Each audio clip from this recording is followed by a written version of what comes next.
So Ryan, we're 4 months in. How are you finding it? Yeah, it's been good. I think obviously I've had a lot of learning to do and something that I really embraced, the learning side of it. Obviously there's been some rough challenges in there, which was expected.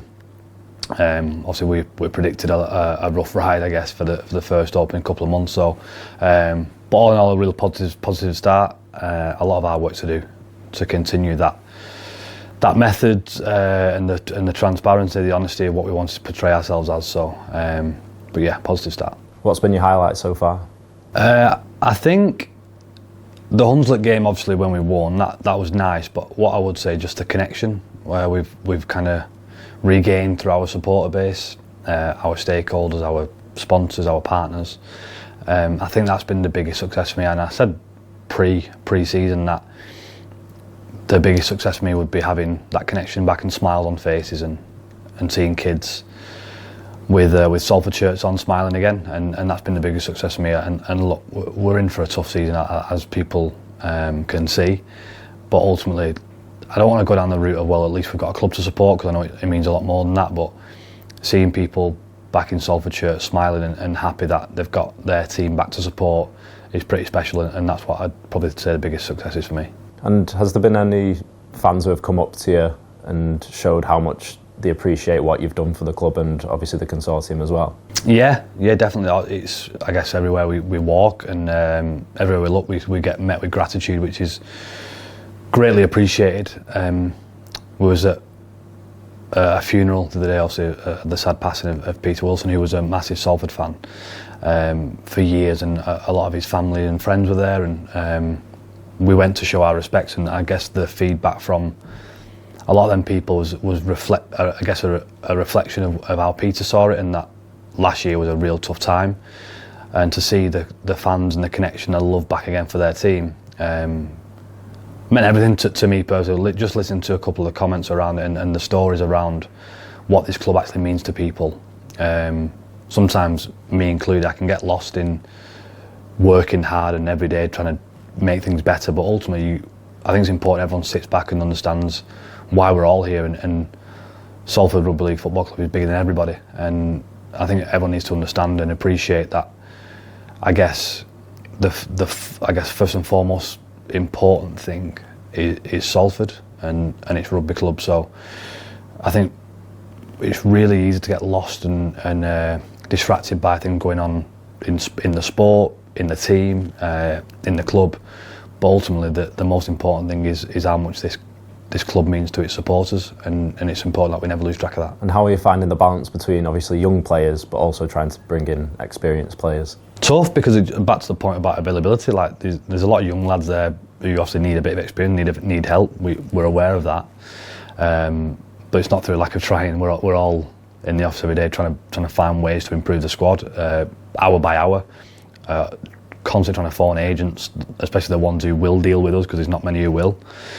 Trying to speak to clubs constantly about where they sit with their players, would they be willing to let players go, etc. So I think, as you've seen in Super League, there's been a number of injuries so early on. So then naturally them players who sit behind them first team stars would be available.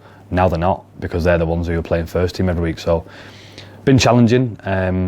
And look, I know there's a couple of references made against the Halifax sort of situation, and our situation was completely different. We had no players.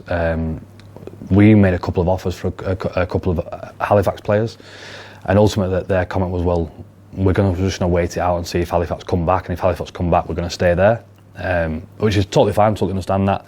So Halifax essentially missed 2 or 3 weeks of games, but ultimately kept the core of their team together and started again. So it was completely different to our situation. So back to the point about availability, there's just no players available at this current time, and ultimately what I know Sol fans will understand is that I need to get the right person as well, rather than just the right player. So ultimately you need to be a good person before you represent Salford Rugby League Football Club, and it's something I'm committed to. One player who's got a lot of experience is Brad Dwire. What have you made of his start, obviously, because many people wouldn't have expected him to come to Salford possibly, but he did, and he's made an impact, especially with the young lads, you can tell. He's been great. Brad's a leader, he's highly experienced.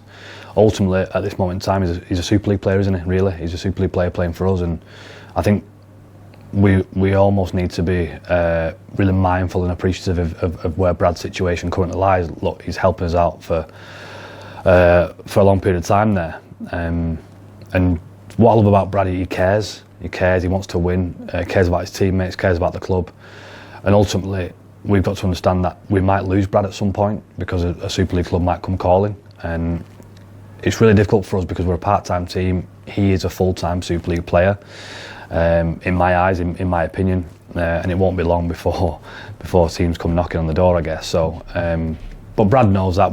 That was spoke about before Brad signed. That he does still have a burning ambition to play Super League, and for us it was about making sure we try and get the best out of him, try and get the most out of him from a leadership point of view, a profile point of view, and Brad's certainly done that. So he's been nothing but great for me. All I can do is thank him from the bottom of my heart for his efforts, and hopefully we can keep on him for a little while longer.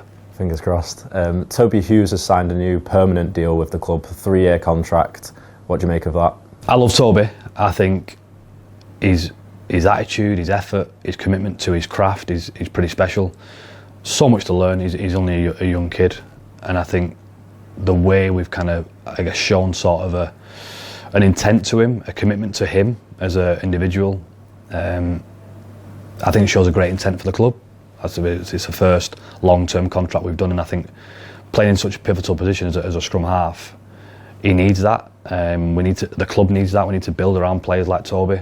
But ultimately, before all, he's a good person, and I think that's what stuck for me. The first time I met him was he's a good person and he cares. He wants to win, and for me, I'd rather go down that route than sign an over-the-hill, experienced halfback just to get a couple of wins on the board, because ultimately we're trying to grow something for sustainable and for the future, and Toby epitomises that. And there will be errors in his game, there will be mistakes. He's only small, he will have defensive frailties, but it's up to us to making the player he is. So we have a responsibility as a department and a fan base to make sure we give Toby all the support he needs, and I have no doubt he'll get all the support he wants and continue to grow into a great championship halfback, and again, hopefully maybe Super League one day at a time. You mentioned there about the future. What is the aim for this season? Sustainability, just as a reasoning of stabilisation. This club has been gone through a turmoil, and I think as much as everyone appreciates the turmoil, I think once you're in it and you're seeing what happened and the damage it has caused to suppliers, contractors, players, agents. Just the other day we were trying to get a good bus for the lads to travel on to go to London, and we couldn't get one because the previous entity owed so much money to them coach companies. So we're trying to do things the right way, but it's going to take a lot of time, and we need to build some trust. So again, I think the aim is to build that trust back, build the connection back, and we're making slow progress to that. There will be some frustration around performances and results. I totally understand that, but ultimately this is a long-term vision for me, and not that we're going to put things on the back burner, but people, I guess, agree with us and support us in the fact that we are such a slow burner of a project at the moment, and appreciative of that. It will take time, and the message of support has been outstanding. I guess it's just my job to reaffirm that we are on plan. Everything is as predicted. Everything is going as well as we thought it would go. Ultimately, we need to have time to plan, to improve the squad, to improve results, to improve fan base and fan base, I guess, reaction and value, really. So, but in regards to the things what we are in control of, making great progress from a commercial point of view, great progress from a corporate room and hospitality point of view, and things are going really, really well. And I think ultimately everyone sees like the surface. People want to understand what's underneath, and I guess that's my job to tell them that the underneath is going really well. Have you got any update on merchandise? Because I know that it's quite a hot topic at the moment with fans. Yeah, look, it's been a struggle. I think down to the timelines, we got the club so late. We wanted to try and get things on sale for people to get the merchandise. There's been a couple of change in suppliers from DeBoer Performance who've done remarkably well to try and get us little bits of pieces here and there for the game. They rushed the kit through to get the first game against Oldham. I think I said before the Oldham game, the real success was getting 17 lads to play in Salford shirts, and the kit was part of that to try and get it there in time. And Debo did a great job in getting that delivered to us. It's just a day-by-day thing. I know there's elements of refund orders, and the delivery company Showcall, there's been a couple of misunderstandings there with ourselves, Showcall, Debo, just trying to get things in place and change the supplier, production company, etc. So we are on with it, we are trying. The club made the decision of that we're only going to send out what we have, and obviously as it comes in, we'll get it out the door as soon as we can. And again, back to the planning of the situation, we're hopeful that next year this process will be a lot smoother. It's just, again, back as a result of where we was at the start of the year, where we had no planning, we couldn't agree any sort of production timelines, etc., because ultimately we just had to get the kit sorted for the game. So I understand everyone's frustrations, and I totally understand that, and it's something that as a club we'll take on board. We have made a few mistakes in that area, but ultimately we're trying our best to supply Salford fans with Salford merchandise, and again, that's my point. It's not through lack of trying, and we're trying to solve them problems. I guess all I can ask for is patience, really. How proud of you of what's going on behind the scenes? Because I've seen it myself, obviously you've seen it. There's a lot of hard work going in at the moment, and will continue to go in. Yeah, 15, 16-hour days, as you know, Dan. Been real tough at times. So almost sleep deprived. But ultimately, I knew I wanted this to happen. I wanted to build the foundations first. I think that's so important to any integral organisation, that we need to build the back office and make sure we're sustainable and stable. I think that's the big thing. And we've been doing a lot of firefighting over the last 6-7 weeks.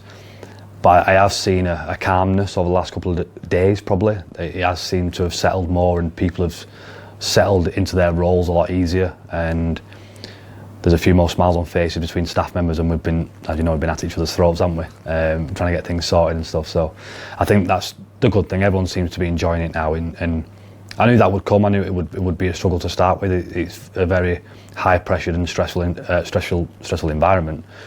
I think for me, I guess my goal is to provide calmness and clarity, and I think we're somewhat achieving that right now. And there's a few bits to tidy up, as you remember, the merchandise and stuff. There's a few things to tidy up. Player recruitment for next year, we're on with. In regards to even Toby, we have signed a couple of players for next year, because I think it's important that we make them building blocks now. So all in all, a great start. Really proud of my staff, my team.